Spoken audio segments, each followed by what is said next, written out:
So hello everyone and welcome, and we're here to be mindful of our present moment experience here. While you're first paying attention to me, who is there for you. It's amazing this connection we have through YouTube and online, and what it means to teach mindfulness and being in the present moment and over such long distances. But certainly you are where you are, and that's where mindfulness practice comes alive.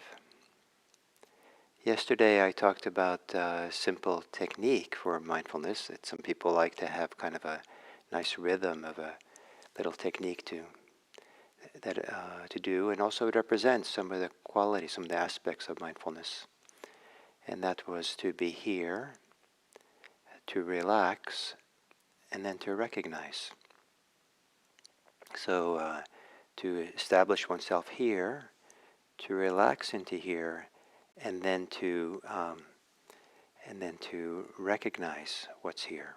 And the act of recognition is quite important.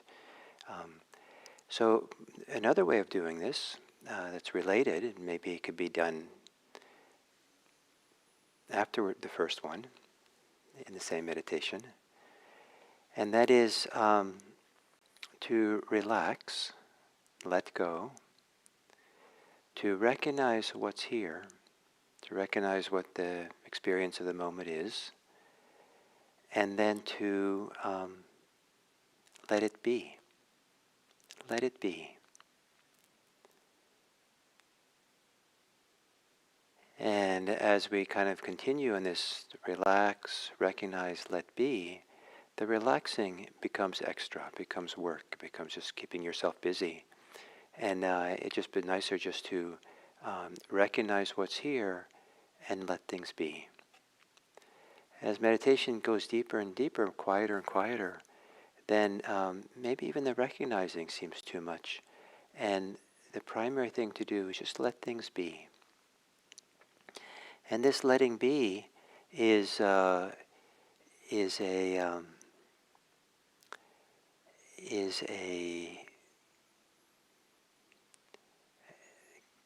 kind of in the family of letting go.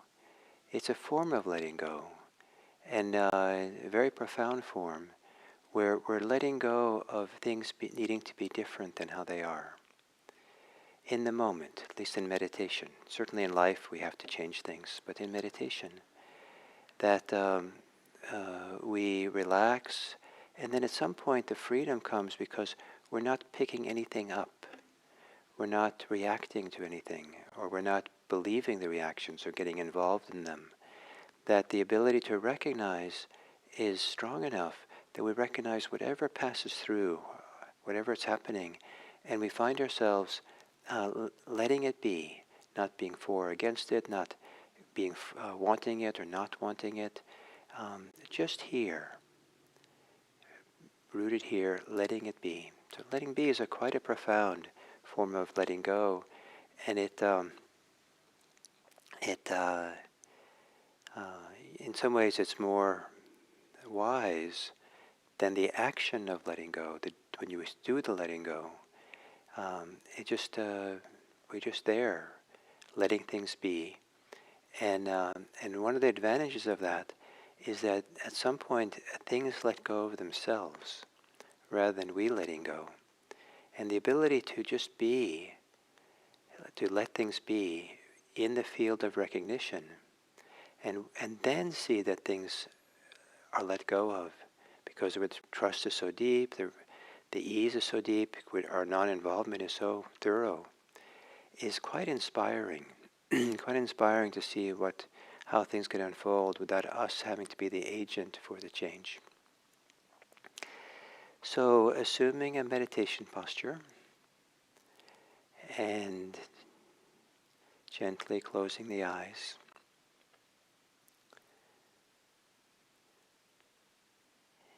And taking just a little bit deeper breath than usual. Just a gentle, deeper breath. Almost as if you're being tender to yourself as you breathe.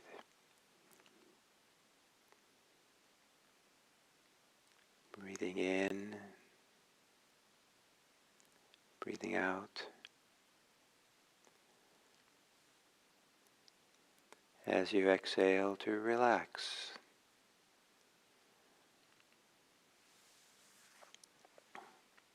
Soften.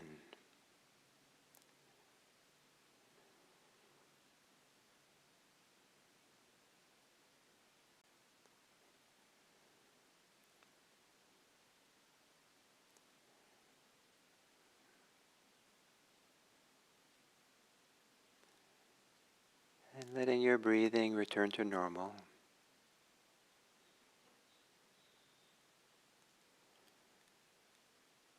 And on the exhale, to relax the muscles of the face.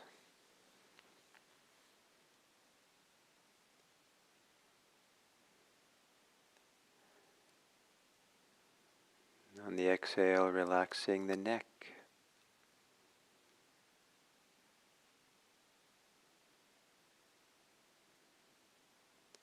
And then the tops of the shoulders.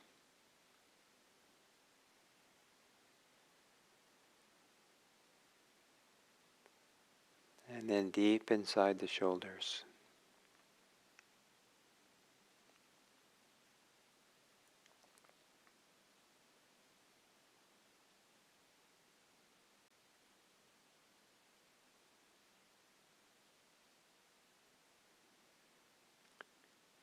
And the exhale, relaxing the chest.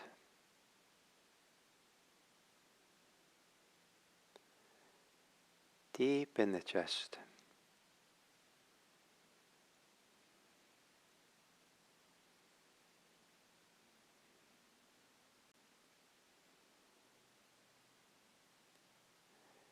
And relaxing the belly. Softening the belly.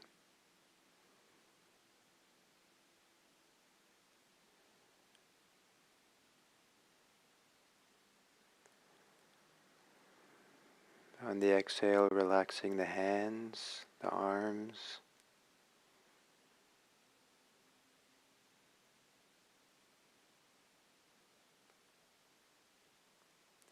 And then the legs and the feet.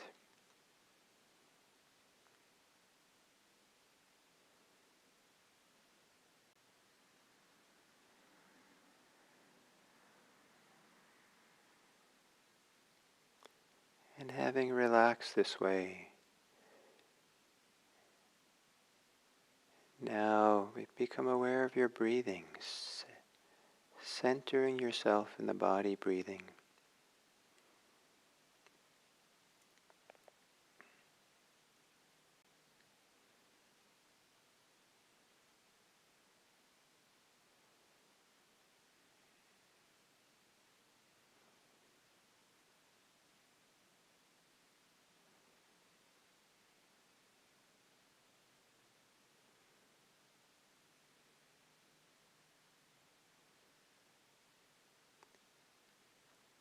And recognize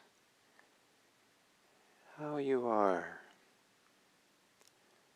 Recognize how it is to breathe, how it is to be in your body.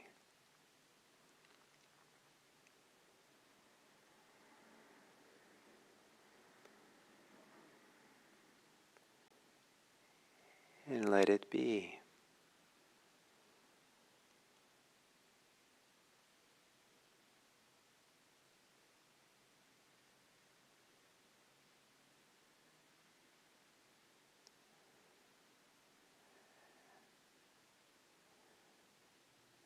Recognize how you are in your mood and emotional state.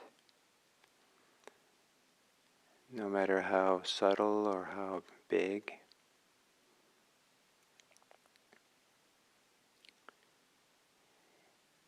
And let it be. And breathe with it. sometimes breathing with things, we can accompany our difficult states without being for or against.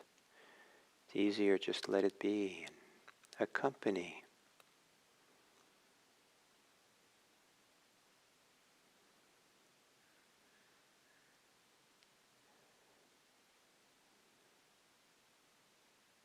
So as in whatever rhythm that's nice for you, relax, recognize, and let be.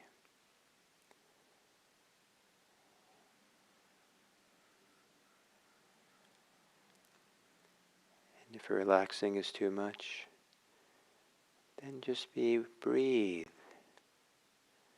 recognize, let be.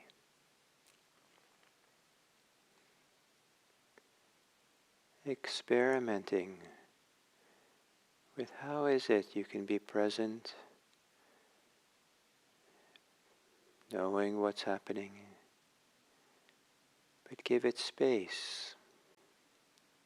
Allow it to be itself without being involved.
To recognize clearly is to begin the process of letting be. When we only recognize,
And then as we come to the end of this sitting, imagine yourself comfortable and safe, at ease, being with someone. Maybe someone who is suffering in some way, challenged.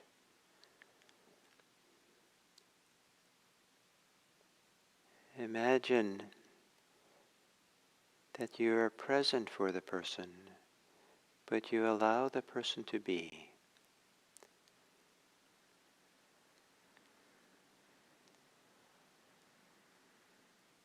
What would it be like for you to take in someone, to really pay attention and to recognize someone without being involved with wanting something or not wanting something, fixing or any kind of way of asserting yourself or judging the other person, just letting the person be and taking them in, experiencing them more fully, offering them the chance to feel safe around you and feel like you want nothing more than to be available and be present, allowing the person to be as they are. That sometimes is a profound gift. Sometimes people do not have the experience of someone who is with them and allows themselves to be.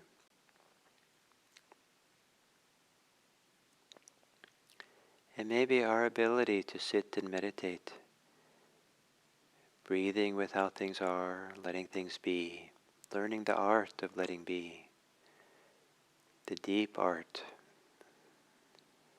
will support us in the gift we can give others,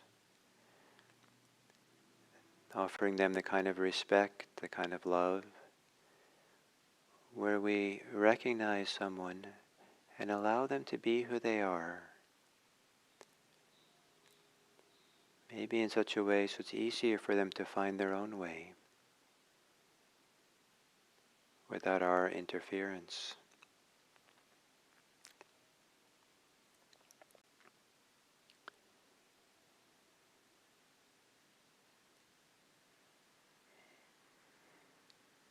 In the innumerable ways that we can, this practice that we do, can translate into caring for others.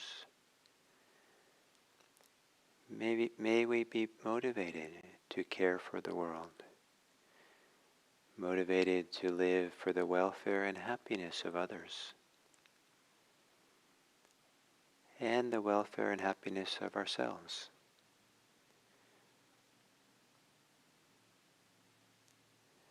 May all beings be happy. May all beings be safe. May all beings be peaceful. And may all beings be free.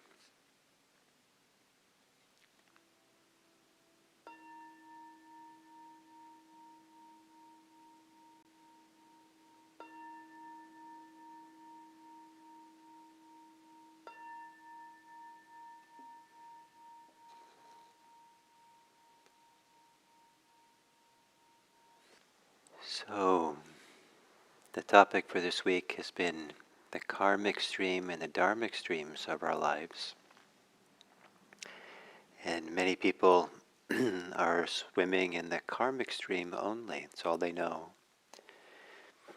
And because that's all they know, that they think that's all there is. And so they're constantly navigating, negotiating that world. And we can do wonderful things in the karmic world. And terrible things. The Buddhist tradition divides up the activities of the karmic world into two areas, that which is unhealthy or unwholesome, and that which is beautiful. And the encouragement is to do the things that are beautiful, those things are healthy, they're wholesome, because it's for your own benefit and for the benefit of others. And so learning how to live without hate, without greed, without delusion, without criticism and animosity or resentment or acquisitiveness, to learning to live with generosity and love and kindness.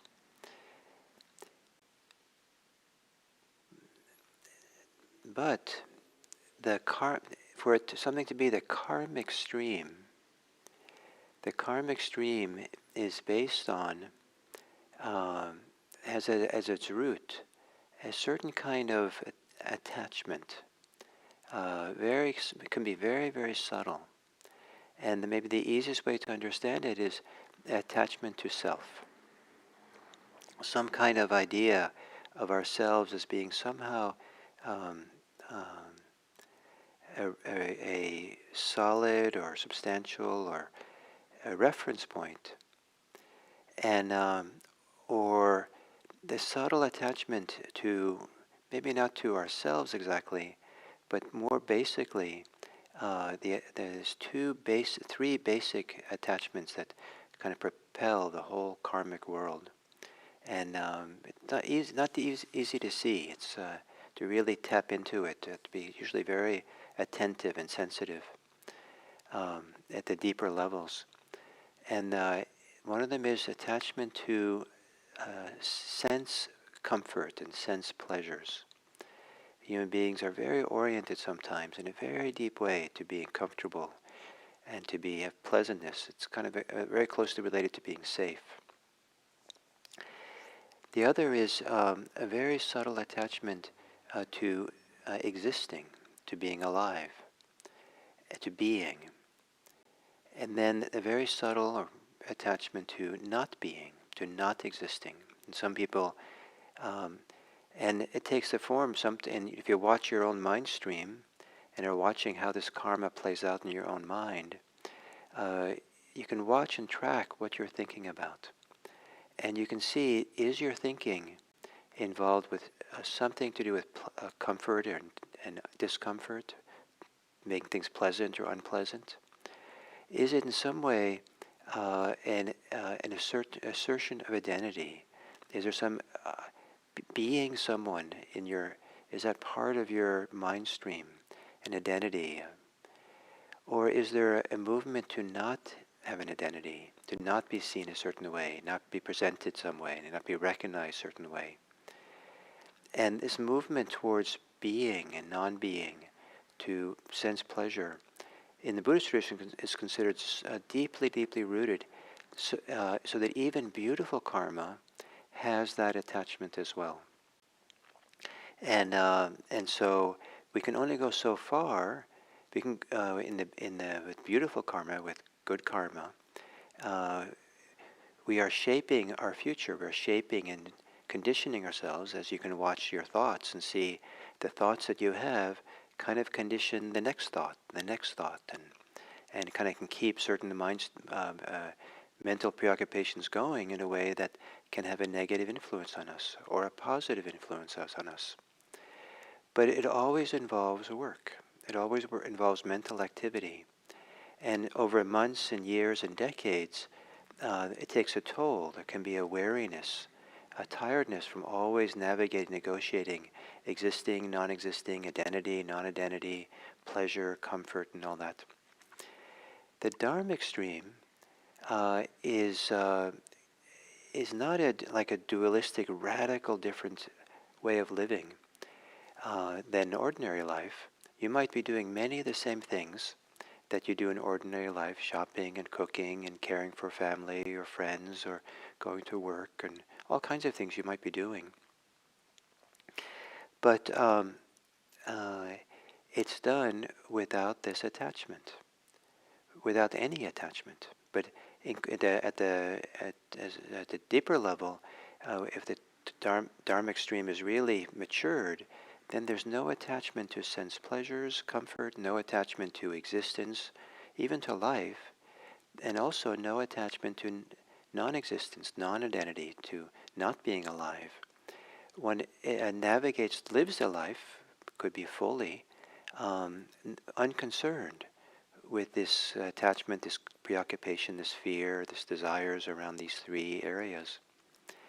On the way to that Dharma stream, it's learning how to let go of coarser attachments and how to care for friends, family, go to work, take care of ourselves, do all the things, ordinary things people do, but to learn to do them without attachment, without clinging to anything.